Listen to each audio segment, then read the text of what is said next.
मान अध्याय 9 मॉड्यूल 4 वस्तुओं और सेवाओं का वितरण। पाठ्य पुस्तक प्रश्न हल। पाठागत प्रश्न 9.1। प्रश्न 1 मान को परिभाषित करें। उत्तर मान को किसी वस्तु की उस मात्रा के रूप में परिभाषित किया जा सकता है जिसे कोई क्रेता समय की प्रति इकाई निश्चित कीमत पर खरीदने को तैयार होता है। प्रश्न 2 मान की परिभाषा में शामिल 3 घटकों के नाम बताइए। उत्तर मान की परिभाषा में शामिल 3 घटक इस प्रकार हैं। आई वस्तु का मूल्य, ई खरीदी जाने वाली वस्तु की मात्रा, ई समय अवधि। पाठागत प्रश्न 9.2। प्रश्न 1 मान का नियम बताइए। उत्तर मान का नियम कहता है कि मान को निर्धारित करने वाले अन्य कारक स्थिर रहने पर वस्तु की कीमत और मान की मात्रा विपरीत रूप से संबंधित होती हैं। प्रश्न 2 मान के नियम की मान्यताएं क्या हैं। उत्तर मान के नियम की मान्यताएं निम्नलिखित हैं। आय क्रेता की आय में कोई परिवर्तन नहीं होता है। ई संबंधित वस्तुओं की कीमत में कोई परिवर्तन नहीं होता है। ई स्वाद, पसंद और फैशन नहीं बदलते। प्रश्न 3 यदि सेब की कीमत 80 रुपये प्रति किलोग्राम से बढ़कर 100 रुपये प्रति किलोग्राम हो जाती है तो सेब की आपकी मांग पर क्या प्रभाव पड़ेगा, यह मानते हुए कि आपकी आय, स्वाद, प्राथमिकताएं आदि समान है। उत्तर सेब की मांग कम हो जाएगी। पाठागत प्रश्न 9.3।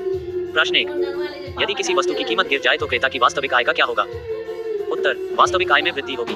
प्रश्न 2 जब कीमत और उसकी मांग की मात्रा के बीच विपरीत संबंध हो तो मांग वक्र का आकार कैसा होगा। उत्तर मांग वक्र बाएं से दाएं नीचे की ओर झुका होगा। प्रश्न 3 आपको प्यास लगी है और आप एक गिलास पानी पी चुके हैं, क्या दूसरे गिलास पानी से मिलने वाली संतुष्टि बढ़ेगी या घटेगी। उत्तर घटाना। प्रश्न 4 नीचे दिए गए आंकड़ों की सहायता से मान वक्र बनाएं। उत्तर पाठागत प्रश्न 9.4। प्रश्न 1 यदि बाजार में किसी वस्तु को खरीदने वाले केवल 3 परिवार हैं तो नीचे दी गई तालिका में बाजार मान की गणना करें। उत्तर प्रश्न 2 निम्नलिखित तालिका को पूरा करें। उत्तर पाठागत प्रश्न 9.5। प्रश्न 1 किसी वस्तु की व्यक्तिगत मान को प्रभावित करने वाले 4 कारकों के नाम बताइए। उत्तर वस्तु की कीमत, संबंधित वस्तुओं की कीमत, खरीदार की आय, स्वाद, प्राथमिकताएं और फैशन। प्रश्न 2 यदि चीनी की कीमत बढ़ जाए तो चाय की मांग पर क्या प्रभाव पड़ेगा। उत्तर गिरना। प्रश्न 3 यदि पेप्सी की कीमत गिर जाए तो कोक की मांग पर क्या असर होगा। उत्तर गिरना। प्रश्न 4 सामान्य वस्तुओं और घट वस्तुओं के बीच अंतर बताइए। उत्तर सामान्य वस्तुओं की मांग आय में वृद्धि के साथ बढ़ जाती है जबकि घटिया वस्तुओं की मांग खरीदार की आय में कमी के साथ घट जाती है। प्रश्न 5 आजकल फैशन में चल रही कम से कम 5 वस्तुओं की सूची बनाइए। उत्तर आई जीन्स, ई सबसे ऊपर, ई इलेक्ट्रॉनिक सामान, ए घड़ियां, बी बॉल पेन। प्रश्न 6 रिक्त स्थानों की पूर्ति उचित शब्दों से कीजिए। आय यदि क्रेता की आय कम हो जाती है तो घटिया वस्तुओं की उसकी मांग अंडरस्कोर हो जाएगी। उत्तर वृद्धि। ई जब स्याही की कीमत बढ़ेगी तो फाउंटेन पेन की मांग अंडरस्कोर हो जाएगी। उत्तर घटाना। ई बाजार में किसी वस्तु के क्रेताओं की संख्या जितनी अधिक होगी वस्तु की मांग उतनी ही अधिक होगी। उत्तर अधिक। इफ यदि आय और धन का वितरण अंडरस्कोर के पक्ष में अधिक है तो गरीबों द्वारा उपयोग की जाने वाली वस्तुओं की मांग अधिक होगी। उत्तर गरीब। टर्मिनल अभ्यास। प्रश्न 1 मांग को परिभाषित करें। व्यक्तिगत मांग और बाजार की मांग के बीच अंतर बताएं। उत्तर व्यक्तिगत मांग किसी वस्तु की वह मात्रा है जिसे एक व्यक्तिगत क्रेता निश्चित समय पर निश्चित कीमत पर खरीदने को तैयार होता है। दूसरी ओर बाजार मांग की वह कुल मात्रा है जिसे बाजार में सभी व्यक्तिगत खरीदार एक निश्चित समय पर खरीदने के लिए तैयार हैं। प्रश्न 2 किसी वस्तु की व्यक्तिगत मांग के निर्धारकों की संक्षेप में व्याख्या कीजिए। उत्तर किसी वस्तु की मांग निर्धारित करने वाले कारक, निम्नलिखित कारक किसी वस्तु की मांग निर्धारित करते हैं। आय वस्तु की कीमत, यदि अन्य चीजें समान रहे तो वस्तु की कीमत और उसकी मांग के बीच विपरीत संबंध होता है। जब वस्तु की कीमत गिरती है तो उसकी मांग बढ़ जाती है और इसके विपरीत। ई संबंधित वस्तुओं की कीमतें, संबंधित वस्तुएं 2 प्रकार की होती हैं, क स्थानापन्न वस्तुएं तथा ख पूरक वस्तुएं। स्थानापन्न वस्तुएं वे वस्तुएं हैं जिनका उपयोग किसी अन्य वस्तु के स्थान पर किया जा सकता है जबकि पूरक वस्तुएं वे वस्तुएं हैं जिनका उपयोग किसी आवश्यकता को पूरा करने के लिए एक साथ किया जाता है।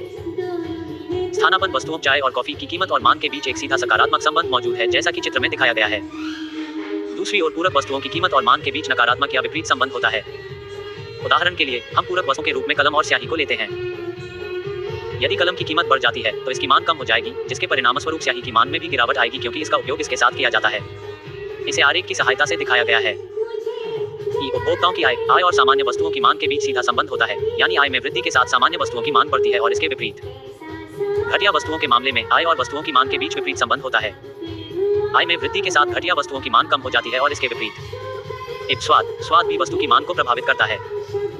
स्वाद में अनुकूल परिवर्तन होने पर मांग में वृद्धि होती है और मांग वक्र दाईं ओर खिसक जाता है। लेकिन यदि स्वाद में प्रतिकूल परिवर्तन होता है तो मांग में कमी आएगी और मांग वक्र बाईं ओर खिसक जाएगा। प्रश्न 3 किसी वस्तु की बाजार मांग को प्रभावित करने वाले कारक बताइए। उत्तर निम्नलिखित कारक किसी वस्तु की बाजार मांग को प्रभावित कर सकते हैं। आय खरीदारों की संख्या, ई आय और धन का वितरण, ई जलवायु परिस्थितियां। प्रश्न 4 एक काल्पनिक संख्यात्मक उदाहरण अनुसूची की सहायता से मांग के नियम को बताएं और समझाएं। उत्तर मांग का नियम कहता है कि मांग की गई मात्रा इसकी कीमत के साथ व्युत्क्रमानुपाती रूप से बदलती है, अन्य निर्धारक अपरिवर्तित रहते हैं। ये नियम मांग की गई मात्रा और कीमत के बीच कार्यात्मक संबंध को स्पष्ट करता है। प्रो मार्शल ने इसे इस प्रकार परिभाषित किया है, यदि अन्य चीजें समान रहती हैं, तो मान की गई राशि कीमत में गिरावट के साथ बढ़ती है और कीमत में वृद्धि के साथ घटती है। इसलिए कीमत और मान की गई मात्रा के बीच विपरीत संबंध मौजूद है। इस नियम को निम्नलिखित मांग अनुसूची की सहायता से समझाया जा सकता है। प्रश्न 5, मांग वक्र क्या है? एक काल्पनिक मांग अनुसूची की सहायता से एक व्यक्तिगत मांग वक्र बनाएं। उत्तर, मांग वक्र मांग के नियम का एक आरेखीय निरूपण है। यह बाएं से दाएं नीचे की ओर झुका हुआ है। उपरोक्त मांग अनुसूची की सहायता से एक व्यक्तिगत मांग वक्र बनाना। प्रश्न 6, मांग वक्र बाएं से दाएं नीचे की ओर क्यों झुकता है? उत्तर, मांग वक्र निम्नलिखित कारणों से नीचे की ओर झुकता है। आय घटती सीमांत उपयोगिता का नियम। इस नियम के अनुसार जैसे जैसे वस्तु की खपत बढ़ती है, उपभोक्ता के लिए प्रत्येक क्रमिक इकाई की उपयोगिता घटती जाती है। उदाहरण के लिए, एक भूखे व्यक्ति को पहली रोटी से अधिकतम संतुष्टि मिलती है, दूसरी रोटी से कम संतुष्टि मिलती है और तीसरी रोटी से भी कम संतुष्टि मिलती है और इसी तरह आगे भी। अगर उसे अधिक संतुष्टि मिलती है तो वह अधिक कीमत चुकाने को तैयार होगा और अगर उसे कम संतुष्टि मिलती है तो वह कम कीमत चुकाने को तैयार होगा। इसका मतलब है कि वह कम कीमत पर वस्तु की अधिक मात्रा खरीदने को तैयार होगा और अधिक कीमत पर कम मात्रा में। मांग का नियम भी वही जानकारी प्रदान करता है जो मांग वक्र के नीचे की ओर ढलान की ओर ले जाएगा। आय प्रभाव से तात्पर्य मांग की गई मात्रा में परिवर्तन से है, जब किसी वस्तु के मूल्य में परिवर्तन के परिणामस्वरूप खरीदार की वास्तविक आय में परिवर्तन होता है।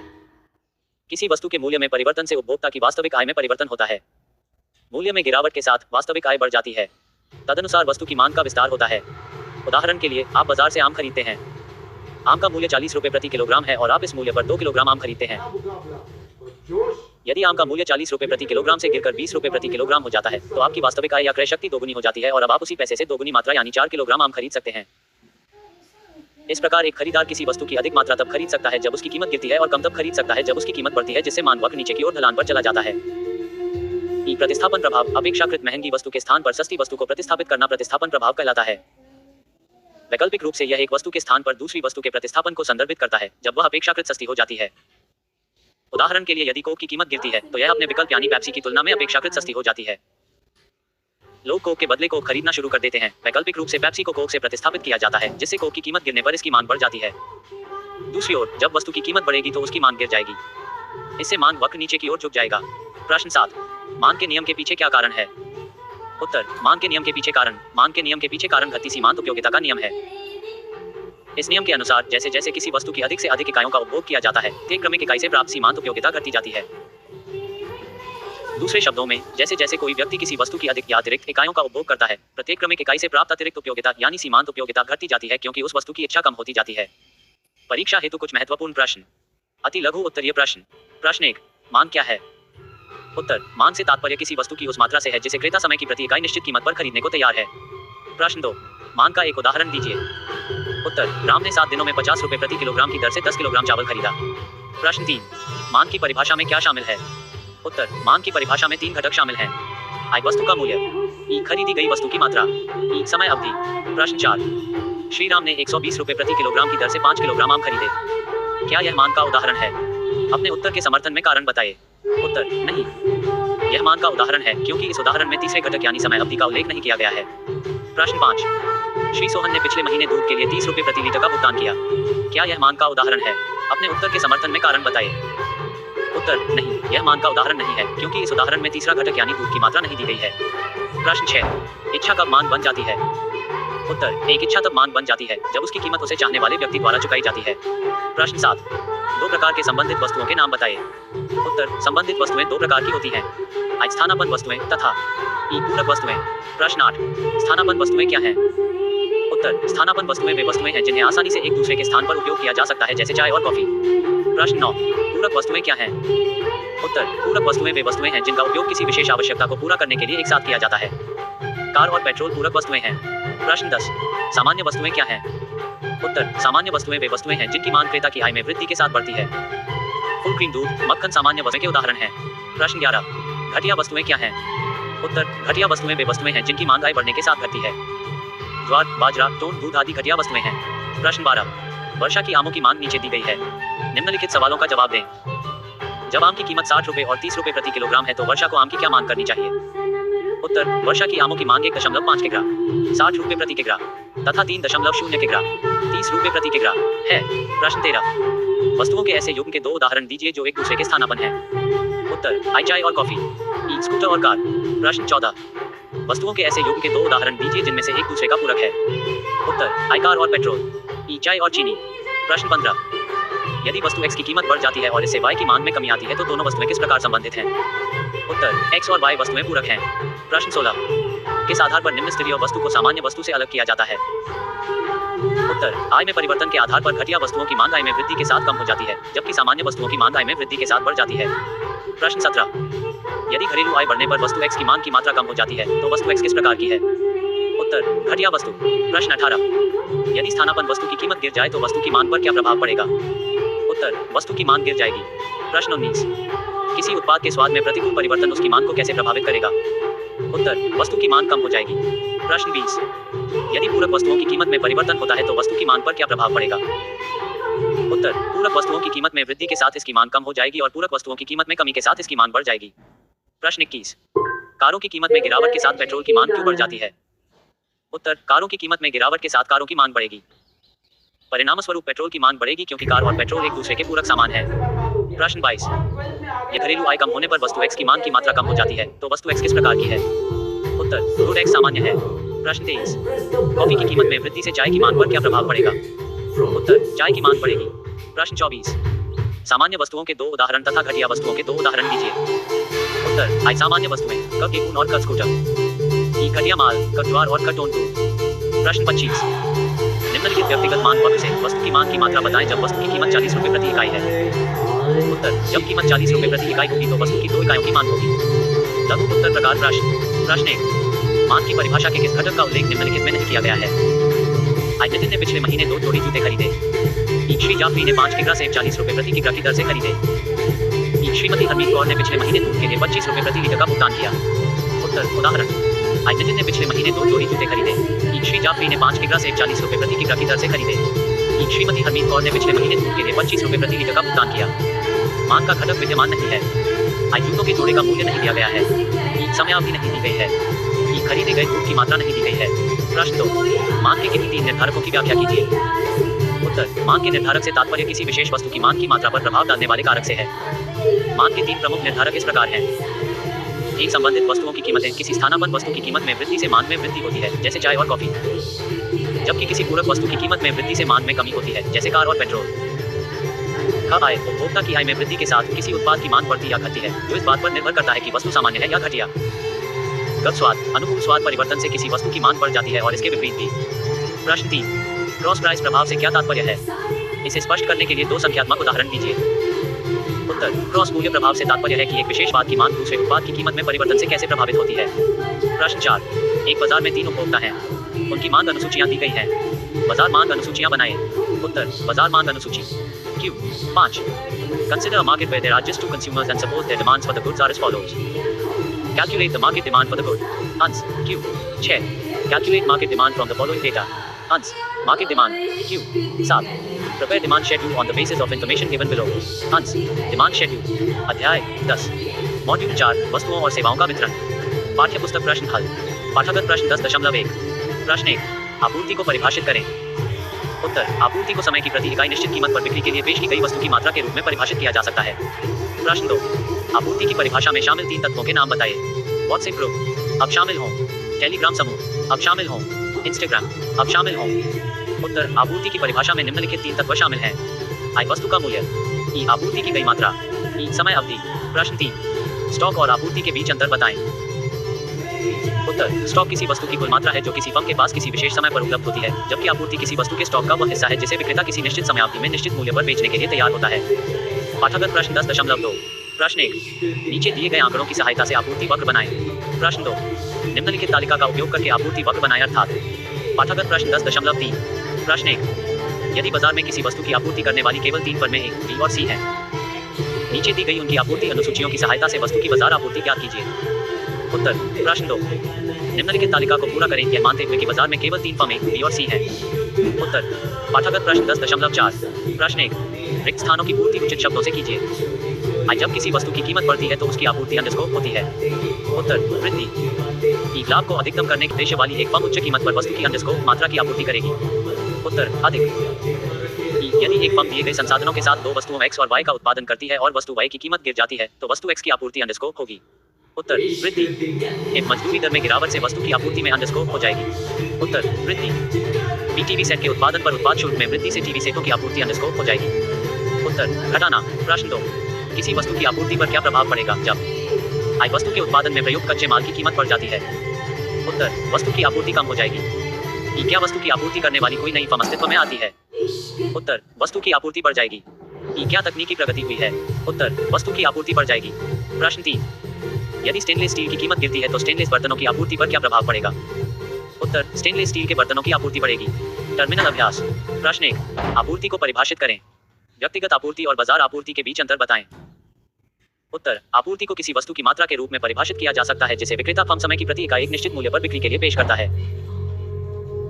व्यक्तिगत आपूर्ति और बाजार आपूर्ति के बीच अंतर। व्यक्तिगत आपूर्ति का अर्थ एक व्यक्तिगत फर्म द्वारा किसी वस्तु की आपूर्ति है, जबकि बाजार आपूर्ति एक निश्चित रेखा पर एक निश्चित मूल्य पर सभी फर्मों द्वारा आपूर्ति की गई वस्तु की कुल मात्रा है। प्रश्न 2, किसी वस्तु की व्यक्तिगत आपूर्ति को प्रभावित करने वाले कारकों की व्याख्या करें। उत्तर किसी वस्तु की व्यक्तिगत आपूर्ति को प्रभावित करने वाले कारक। निम्नलिखित कारक किसी वस्तु की व्यक्तिगत आपूर्ति को प्रभावित करते हैं। आई वस्तु का मूल्य। किसी वस्तु का मूल्य जितना अधिक होगा आपूर्ति भी उतनी ही अधिक होगी। किसी वस्तु का मूल्य जितना कम होगा आपूर्ति भी उतनी ही कम होगी। ई उत्पादन के अन्य कारकों की कीमतें। यदि उत्पादन के अन्य कारकों की कीमतें बढ़ती हैं तो इससे उत्पादन की लागत में वृद्धि होगी और आपूर्ति बाईं ओर स्थानांतरित हो जाएगी। ऐसे में उत्पादक अपने संसाधनों को उन उत्पादों में निवेश करना पसंद करेंगे जिनकी लागत अपेक्षाकृत कम है। इस प्रकार उत्पाद की आपूर्ति में गिरावट आएगी। ई प्रौद्योगिकी का स्तर। प्रौद्योगिकी का स्तर जितना ऊंचा होगा उत्पादन की लागत कम होगी। लागत जितनी कम होगी आपूर्ति में वृद्धि की गति उतनी ही अधिक होगी।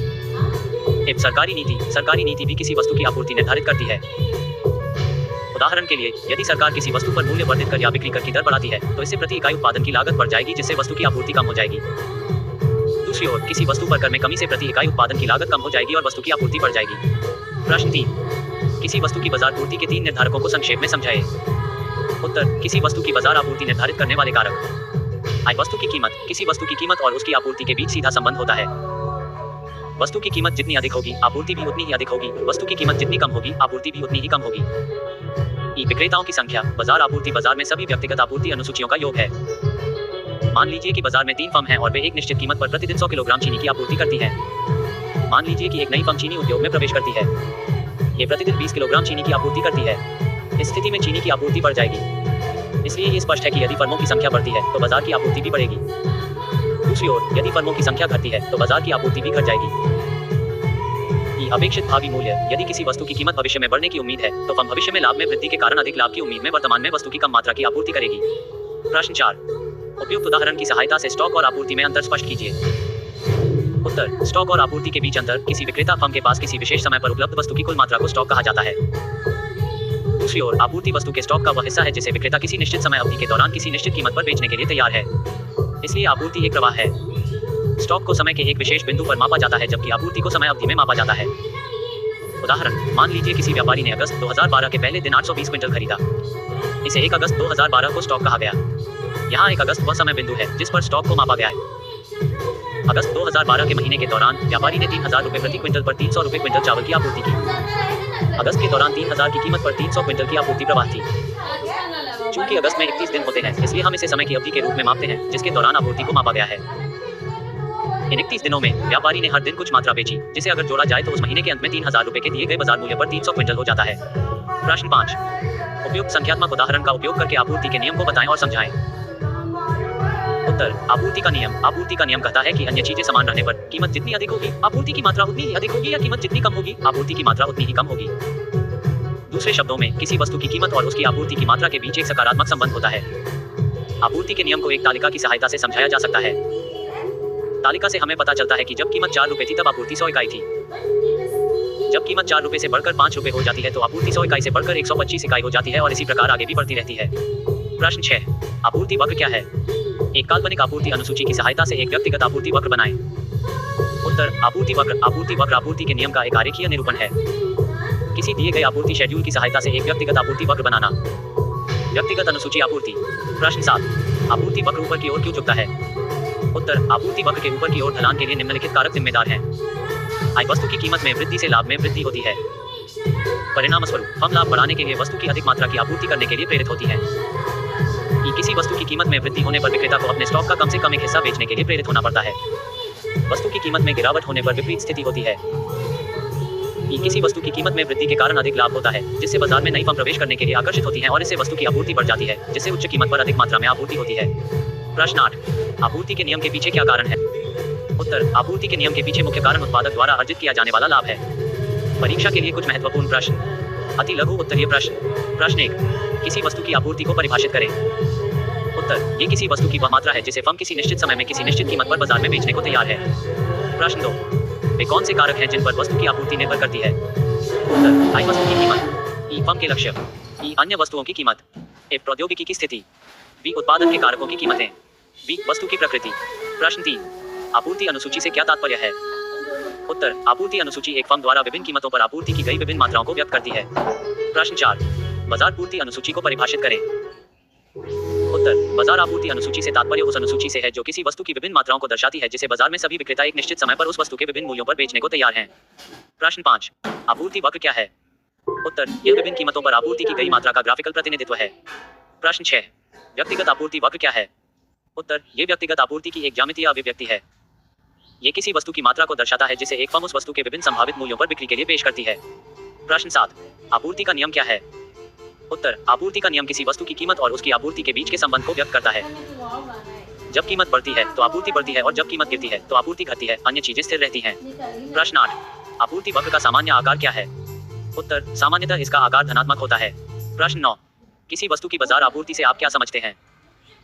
उत्तर, किसी वस्तु की बाजार आपूर्ति से तात्पर्य उस कुल मात्रा से है जो एक समय में सभी उत्पादक इकाइयों द्वारा किसी विशेष कीमत पर बिक्री के लिए पेश की जाती है। यह उन सभी फर्मों के लिए व्यक्तिगत आपूर्ति अनुसूचियों का योग है जो किसी निश्चित समयावधि के दौरान किसी वस्तु के उत्पादन में लगी हुई है। प्रश्न 10, स्टॉक और आपूर्ति के बीच एक अंतर बताइए।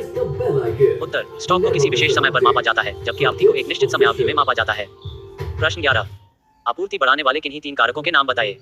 उत्तर, आई प्रौद्योगिकी में सुधार, ई इनपुट की कीमत में कमी, ई वस्तु पर कर में कमी। प्रश्न 12, एक किसान दिए गए संसाधनों की मदद से 2 वस्तुओं गेहूं और चावल का उत्पादन करता है। चावल की कीमत बढ़ जाती है, इस स्थिति में किसान क्या करेगा और क्यों। उत्तर, चावल की कीमत बढ़ने के कारण किसान अधिक चावल उत्पादन के लिए अपने संसाधनों को गेहूं के उत्पादन से हटाकर चावल उत्पादन की ओर लगाएगा।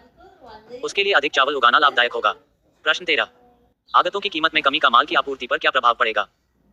उत्तर, आगतों की कीमतों में कमी से वस्तुओं की आपूर्ति में वृद्धि होगी। प्रश्न 14, दूध की कीमत बढ़ने से आइसक्रीम की आपूर्ति पर क्या प्रभाव पड़ेगा। उत्तर, आइसक्रीम की आपूर्ति कम हो जाएगी। प्रश्न 15, विभिन्न कीमतों पर आपूर्ति की गई विभिन्न मात्राओं की जानकारी तालिका में दी गई है। आपूर्ति अनुसूची, 3100 रुपये प्रति क्विंटल की कीमत पर उत्पादक कितने क्विंटल चीनी की आपूर्ति करेगा। उत्तर, 12 क्विंटल चीनी की आपूर्ति की जाएगी। प्रश्न 16, आपूर्ति वक्र बनाएं। उत्तर, प्रश्न 17, आपूर्ति वक्र के ऊपर की ओर ढलान के लिए जिम्मेदार कोई एक कारक बताइए। उत्तर, वस्तु की कीमत में वृद्धि के कारण लाभ में वृद्धि। प्रश्न 18, नई फर्मों को बाजार में प्रवेश के लिए कौन आकर्षित करता है। उत्तर, वस्तु की कीमत में वृद्धि से अधिक लाभ होने से नई कंपनियां बाजार में प्रवेश करने के लिए आकर्षित होती हैं। प्रश्न 19, बाजार में नई फर्मों के प्रवेश से वस्तु की आपूर्ति कैसे प्रभावित होती है। उत्तर, आपूर्ति बढ़ जाती है। प्रश्न 20, जब किसी वस्तु की कीमत बढ़ जाती है तो उसकी आपूर्ति कैसे व्यवहार करती है। उत्तर, वस्तु की आपूर्ति बढ़ जाएगी। प्रश्न 21, जब उत्पादन में प्रयुक्त कच्चे माल की कीमत बढ़ जाती है तो वस्तु की आपूर्ति पर क्या प्रभाव पड़ेगा। उत्तर, आपूर्ति कम हो जाएगी। प्रश्न 22, टीवी सेट के उत्पादन पर उत्पाद शुल्क बढ़ा दिया गया है, इस स्थिति में टीवी सेट की आपूर्ति कैसी होगी। उत्तर, टीवी सेटों की आपूर्ति कम हो जाएगी। धन और उसकी भूमिका, अध्याय 14, मॉड्यूल 5, धन, बैंकिंग और बीमा। पाठ्यपुस्तक प्रश्न हल। पाठागत प्रश्न 14.1। प्रश्न 1, वस्तु विनिमय प्रणाली को परिभाषित करें। उत्तर, वस्तुओं के बदले वस्तुओं के आदान प्रदान को वस्तु विनिमय प्रणाली कहा जाता है। प्रश्न 2, वस्तु विनिमय प्रणाली के 2 उदाहरण दीजिए। व्हाट्सएप ग्रुप, अब शामिल हों। टेलीग्राम समूह, अब शामिल हों। इंस्टाग्राम, अब शामिल हों। उत्तर, वस्तु विनिमय प्रणाली के 2 उदाहरण नीचे दिए गए हैं। i3 किग्रा चीनी के लिए 8 किग्रा गेहूं, एक जोड़ी जूते के लिए 8 किग्रा चावल। पाठागत प्रश्न 14.2। प्रश्न 1, आवश्यकताओं के संयोग को परिभाषित करें। उत्तर, आवश्यकताओं का संयोग उस स्थिति को कहते हैं जिसमें एक व्यक्ति किसी वस्तु का दूसरे व्यक्ति के साथ आदान प्रदान करना चाहता है तो दूसरे व्यक्ति को भी अपनी वस्तु का आदान प्रदान पहले व्यक्ति के साथ करने के लिए तैयार होना चाहिए। प्रश्न 2, वस्तु विनिमय प्रणाली से जुड़ी 2 कठिनाइयां बताइए। उत्तर, आई आवश्यकताओं के दोहरे संयोग का अभाव, ई मूल्य भंडारण का अभाव। पाठागत प्रश्न 14.3। प्रश्न 1, विनिमय माध्यम को परिभाषित करें। उत्तर, विनिमय माध्यम को किसी भी ऐसी चीज के रूप में परिभाषित किया जा सकता है जिसे आमतौर पर वस्तुओं और सेवाओं को खरीदने और बेचने के लिए स्वीकार किया जाता है। प्रश्न 2, वस्तुओं के मूल्य का अर्थ बताइए। उत्तर, वस्तु का मूल्य इक्वल्स वस्तु की कीमत गुना वस्तु की मात्रा। पाठागत प्रश्न 14.4। प्रश्न 1, करेंसी नोट का अर्थ बताइए। उत्तर, करेंसी नोट एक प्रकार का पैसा है। गतिविधि। प्रश्न 1, फ्रांस, जर्मनी, चीन और ब्राजील की मुद्राओं के नाम बताते हुए एक सूची बनाइए। उत्तर, देश का नाम। मुद्रा। 1, France, Frank. 2, Germany, Deutsche mark. 3, चीन, युआन। 4, ब्राजील, असली टर्मिनल अभ्यास। प्रश्न 1, वस्तु विनिमय प्रणाली की कार्यप्रणाली समझाइए। उत्तर, वस्तु विनिमय प्रणाली की कार्यप्रणाली। एक व्यक्ति जिसके पास गेहूं का अधिशेष था, उसे चावल चाहिए था। वह ऐसे व्यक्ति की तलाश में था जिसके पास चावल का अधिशेष हो और उसे गेहूं की आवश्यकता हो। जब वह उस व्यक्ति की खोज में सफल हो गया तो वस्तुओं का आदान प्रदान हुआ। प्रश्न 2, वस्तु विनिमय प्रणाली के मुख्य दोष क्या हैं? उत्तर, वस्तु विनिमय प्रणाली के दोष। इस प्रणाली के मुख्य दोष निम्नलिखित हैं। इच्छाओं के दोहरे संयोग का अभाव। इच्छाओं के दोहरे संयोग का अभाव एक बड़ी कमी है। ऐसा बहुत कम होता है जब एक ही वस्तु या सेवा के मालिक को कोई ऐसा व्यक्ति मिल जाए जो उसकी वस्तु या सेवा चाहता हो और उसके पास वह वस्तु या सेवा हो जो पहले व्यक्ति को चाहिए थी। यदि दोहरा संयोग न हो तो कोई विनिमय संभव नहीं है। माप की एक सामान्य इकाई का अभाव। वस्तु विनिमय प्रणाली का दूसरा मुख्य दोष माप की एक सामान्य इकाई का अभाव है जिसके द्वारा वस्तुओं और सेवाओं के मूल्य को मापा जा सके। एक सामान्य इकाई के अभाव में उचित लेखा प्रणाली संभव नहीं है। किसी संतोषजनक इकाई का अभाव। तीसरा, वस्तु विनिमय प्रणाली में भविष्य के भुगतानों से जुड़े अनुबंधों में संलग्न होने के लिए किसी संतोषजनक इकाई का अभाव है। वस्तु विनिमय अर्थव्यवस्था में भविष्य के भुगतानों को विशिष्ट वस्तुओं या सेवाओं में बताना होगा जिसमें वस्तुओं की गुणवत्ता या यहाँ तक कि पुनर्भुगतान के लिए उपयोग की जाने वाली वस्तु पर असहमति हो सकती है। एक वस्तु के भंडारण की कोई विधि प्रदान नहीं करता। चौथा, वस्तु विनिमय प्रणाली भंडारण क्रय शक्ति की कोई विधि प्रदान नहीं करती है। इसे केवल वस्तुओं के संदर्भ में ही संग्रहित किया जा सकता है जो भंडारण लागत, वस्तुओं के मूल्य में वृद्धि और कमी के अधीन है। प्रश्न 3, मुद्रा को परिभाषित करें तथा इसके 3 कार्य बताएं। उत्तर, धन को किसी भी ऐसी वस्तु के रूप में परिभाषित किया जा सकता है जिसे आमतौर पर विनिमय के साधन के रूप में स्वीकार किया जाता है और साथ ही यह मूल्य के माप और भंडार के रूप में भी कार्य करता है। धन के कार्य। धन के 3 कार्य निम्नलिखित हैं। विनिमय का माध्यम, मूल्य का माप, मूल्य का भंडारण। प्रश्न 4, भारत में मुद्रा नोटों पर एक संक्षिप्त टिप्पणी लिखें। उत्तर, भारत में करेंसी नोट। भारत में हमारे पास कागज के नोट और सिक्कों के रूप में पैसा है जिन्हें ले जाना आसान है।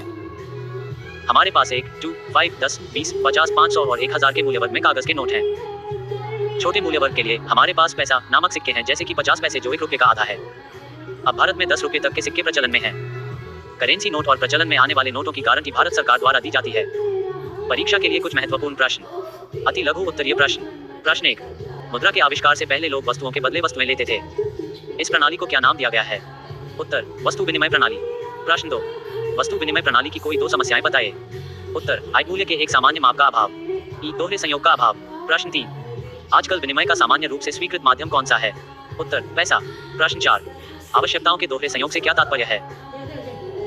उत्तर, आवश्यकताओं के दोहरे संयोग का अर्थ है कि यदि कोई व्यक्ति किसी वस्तु का दूसरे व्यक्ति के साथ आदान प्रदान करना चाहता है तो दूसरे व्यक्ति को भी पहले व्यक्ति के साथ अपनी वस्तु का आदान प्रदान करने के लिए तैयार होना चाहिए।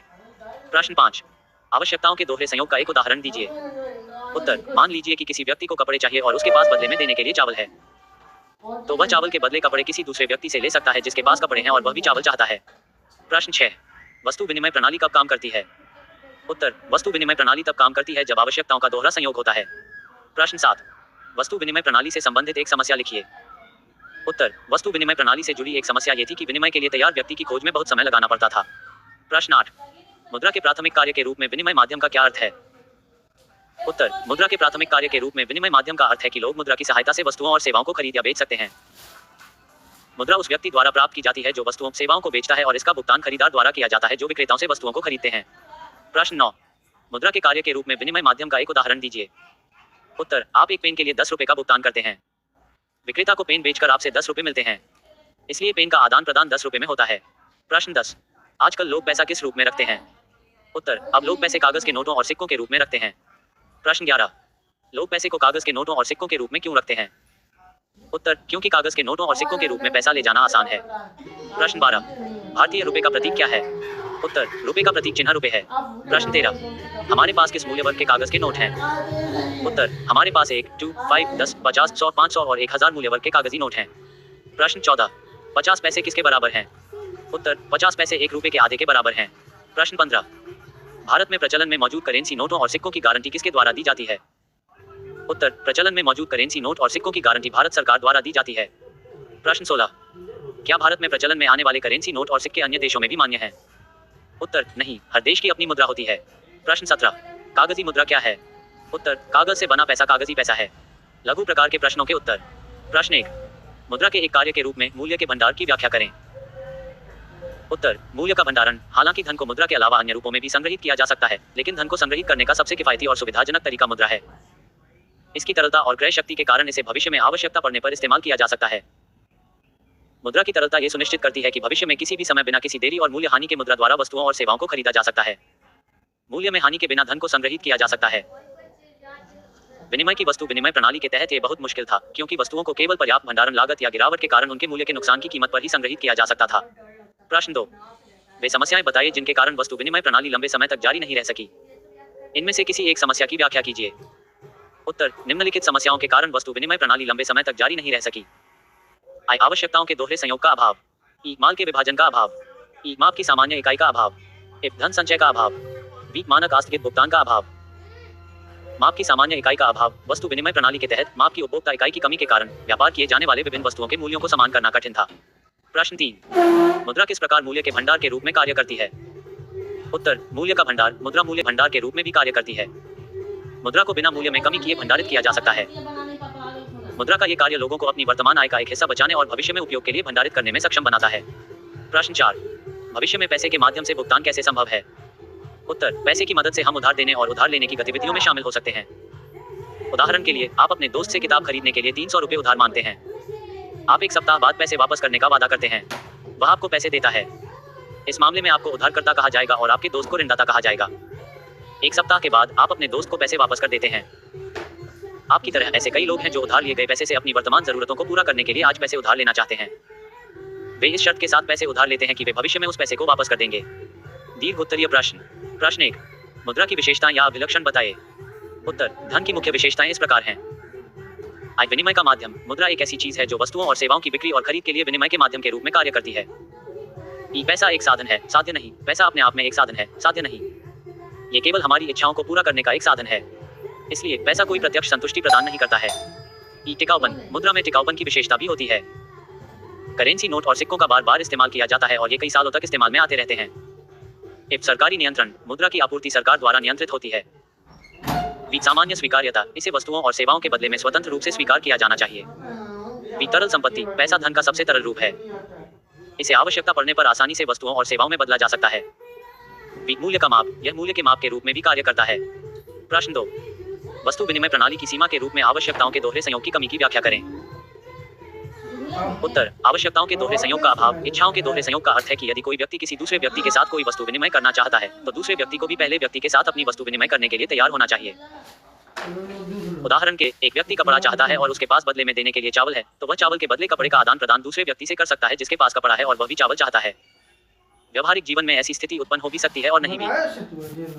यदि कपड़ा रखने वाला व्यक्ति नहीं चाहता है, तो चावल के बदले कपड़े का आदान प्रदान कभी नहीं होगा और दोनों व्यक्ति अपनी इच्छाओं को पूरा नहीं कर सकते। उदाहरण है, जब इच्छाओं का दोहरा संयोग हो, वस्तु विनिमय प्रणाली काम करेगी, अन्यथा ये काम नहीं करेगी। इसके अलावा वस्तु विनिमय प्रणाली में विनिमय के लिए तैयार व्यक्ति की तलाश में बहुत समय व्यतीत करना पड़ता है। मानव सभ्यता के शुरुआती दौर में ये बहुत कठिन काम था क्योंकि परिवहन और संचार के संबंध में कोई उचित सुविधा नहीं। वस्तुनिष्ठ प्रकार के प्रश्न। प्रश्न 1, रिक्त स्थान भरें। एक, जब एक वस्तु का विनिमय दूसरी वस्तु से बिना मुद्रा के किया जाता है तो हम इसे अंडरस्कोर प्रणाली के माध्यम से व्यापार कहते हैं। उत्तर, वस्तु विनिमय। अतीत में यूरोप के व्यापारी विश्व के अंडरस्कोर हाथ से इत्र और रेशम के बदले में फर और शिल्प जैसे सामान का व्यापार करते थे। उत्तर, पूर्वी। जब भारत में कई जनजातीय समाजों में परिवार अंडरस्कोर के बदले में श्रम सेवाओं का आदान प्रदान करते थे। उत्तर, मान। अब वस्तु विनिमय प्रणाली की एक सामान्य समस्या आवश्यकताओं के दोहरे संयोग की अंडरस्कोर है। उत्तर, बैंकिंग और ऋण। अध्याय 15, मॉड्यूल 5, धन, बैंकिंग और बीमा। प्रश्न 15.1। प्रश्न 1, एक संस्था का नाम बताइए जिसमें कोई व्यक्ति अधिशेष धन जमा कर सकता है। उत्तर, वाणिज्यिक बैंक। प्रश्न 2, कोई दो उद्देश्य बताइए जिनके लिए बैंक द्वारा ऋण स्वीकृत किया जा सकता है। व्हाट्सएप ग्रुप, अब शामिल हों। टेलीग्राम समूह, अब शामिल हों। इंस्टाग्राम, अब शामिल हों। उत्तर, आई, व्यवसाय शुरू करना। ई, मकान खरीदने के लिए। पाठ्यगत प्रश्न 15.2। प्रश्न 1, एक बैंक को 200 रुपये की जमा राशि प्राप्त हुई। उसने एक उधारकर्ता को 180 रुपये दिए। नकद आरक्षित अनुपात क्या है। उत्तर, नकद आरक्षित अनुपात equals 20 divided by 200 times 100 equals 10%। प्रश्न 2, उपरोक्त प्रश्न में राशि ज्ञात कीजिए। क, प्राथमिक जमा। ख, द्वितीयक जमा। ग, कुल जमा राशि। उत्तर, ए, 200 रुपीज।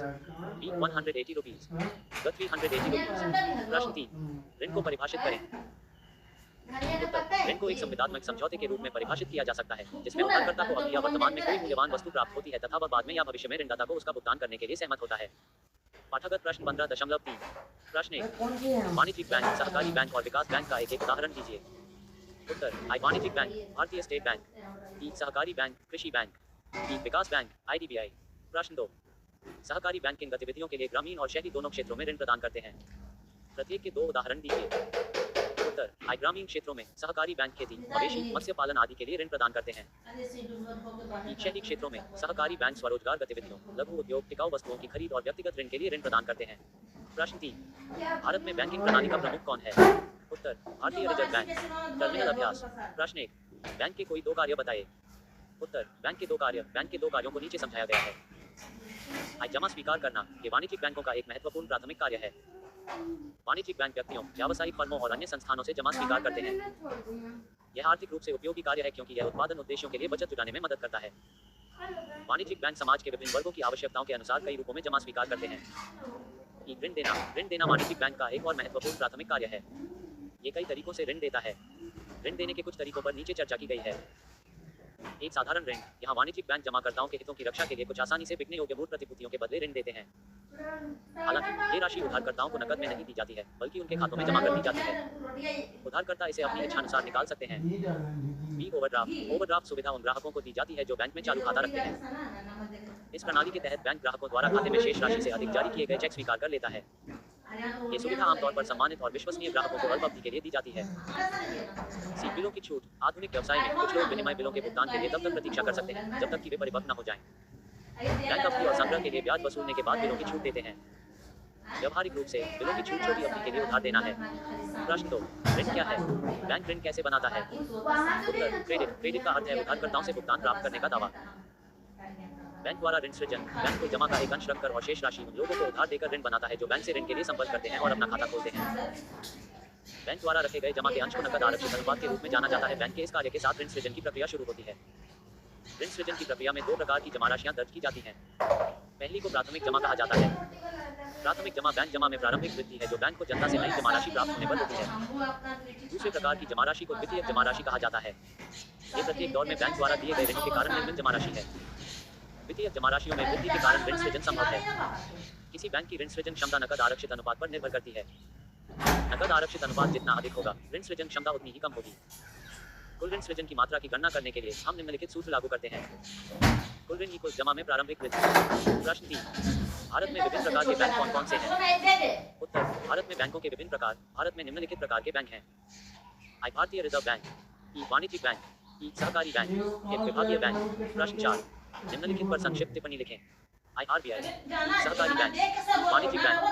उत्तर, आरबीआई देश भारत में बैंकिंग प्रणाली का प्रमुख है। इसका मतलब है कि अन्य सभी बैंक जैसे वाणिज्यिक बैंक, सहकारी बैंक, विकास बैंक आदि आरबीआई द्वारा बनाए गए नियमों और नीतियों का पालन करते हैं। इसका मुख्यालय मुंबई में है। आरबीआई का मुख्य कार्य करेंसी नोट जारी करना है। आरबीआई द्वारा विभिन्न मूल्यवर्ग जैसे 5, 10, 50, 100, 500 और 1000 के कागज जारी किए जाते हैं। आरबीआई द्वारा जारी किए गए करेंसी नोटों पर आरबीआई के गवर्नर के हस्ताक्षर होते हैं। गवर्नर के हस्ताक्षर वाले नोटों को सरकार द्वारा अनुमोदित किया जाता है ताकि उनका उपयोग वस्तुओं या सेवाओं को खरीदने और बेचने के लिए किया जा सके। ₹1 के नोट और सिक्के तथा ₹1 से कम मूल्य के सिक्के वित्त मंत्रालय भारत सरकार द्वारा जारी किए जाते हैं। रिजर्व बैंक के अन्य कार्य इस प्रकार हैं। क सरकार का बैंकर, ख बैंकर्स बैंक, ग ऋण नियंत्रण, ई सहकारी बैंक सहकारी समितियों द्वारा चलाए जाते हैं। वे जिस राज्य में काम कर रहे हैं उसके कानून द्वारा शासित होते हैं। ऐसे बैंक दो प्रकार के होते हैं, एक कृषि या ग्रामीण और बी कृषि या शहरी। कृषि बैंक, ये बैंक खेती, पशुपालन, मत्स्य पालन आदि के लिए ऋण उपलब्ध कराते हैं।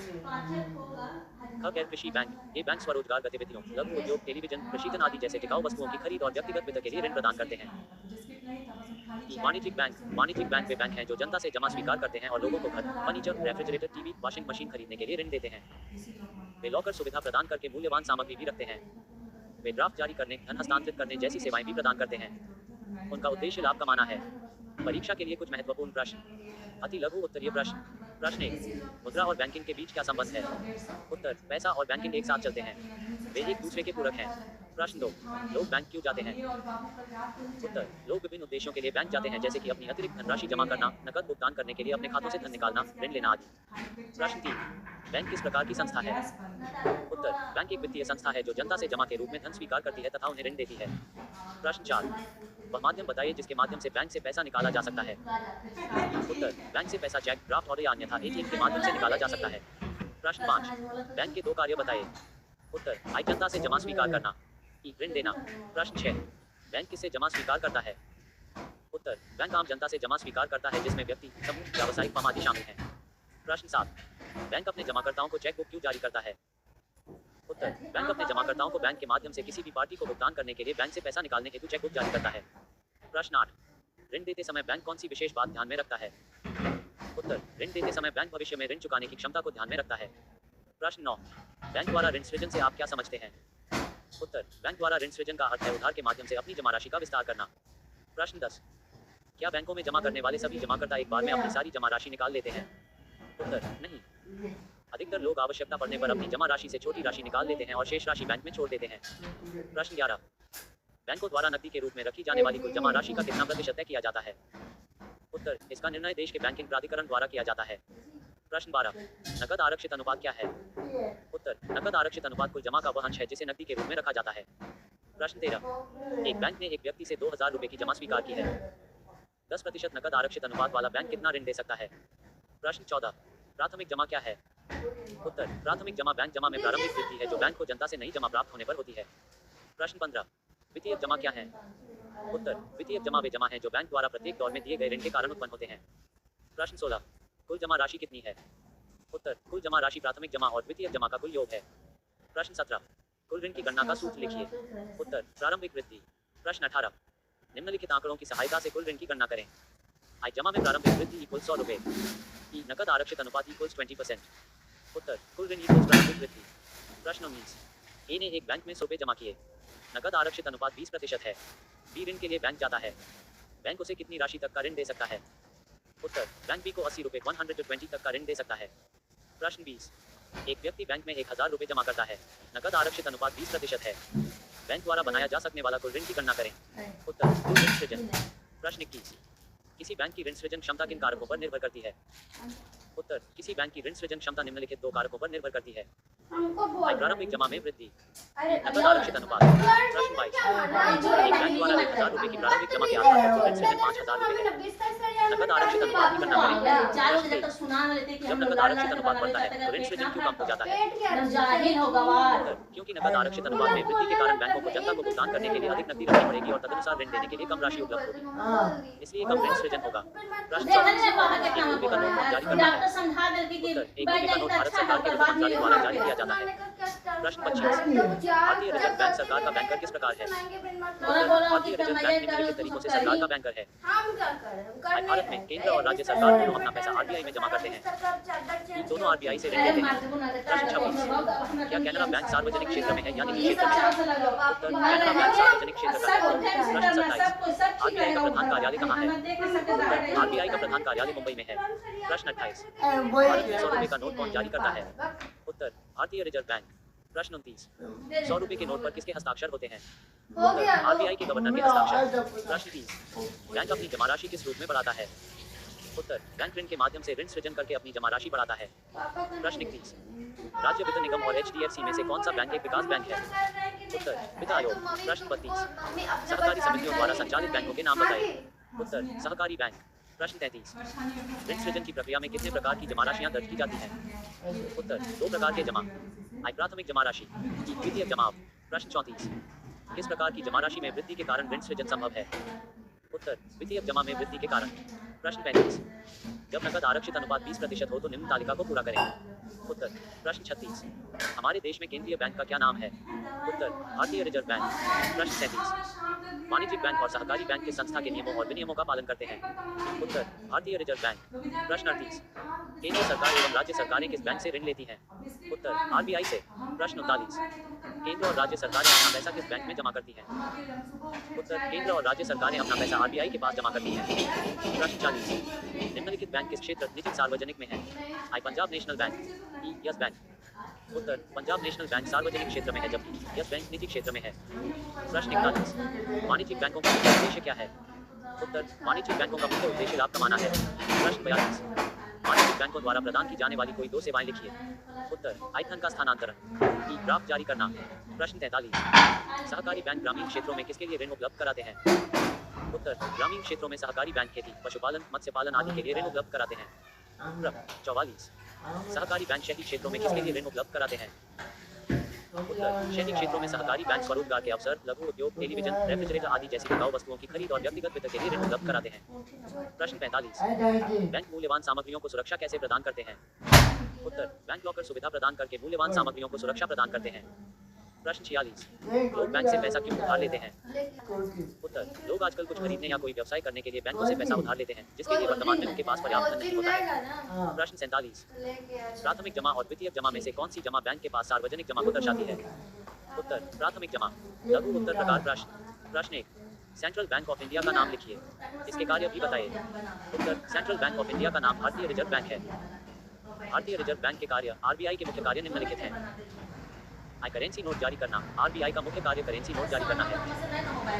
आरबीआई द्वारा विभिन्न मूल्य जैसे 2 रुपए, 5, 10, 100, 500 और 1000 के कागजी नोट जारी किए जाते हैं। इन करेंसी नोटों पर आरबीआई के गवर्नर के हस्ताक्षर होते हैं। इन्हें भारत सरकार द्वारा अनुमोदित किया जाता है। ये रुपये का नोट और सिक्के भारत सरकार के वित्त मंत्रालय द्वारा जारी किए जाते हैं। सरकार का बैंकर, ये सरकार के बैंकर के रूप में कार्य करता है। भारत में केंद्र और राज्य दोनों सरकारें आरबीआई से ऋण लेती हैं और अपना पैसा आरबीआई के पास जमा करती हैं।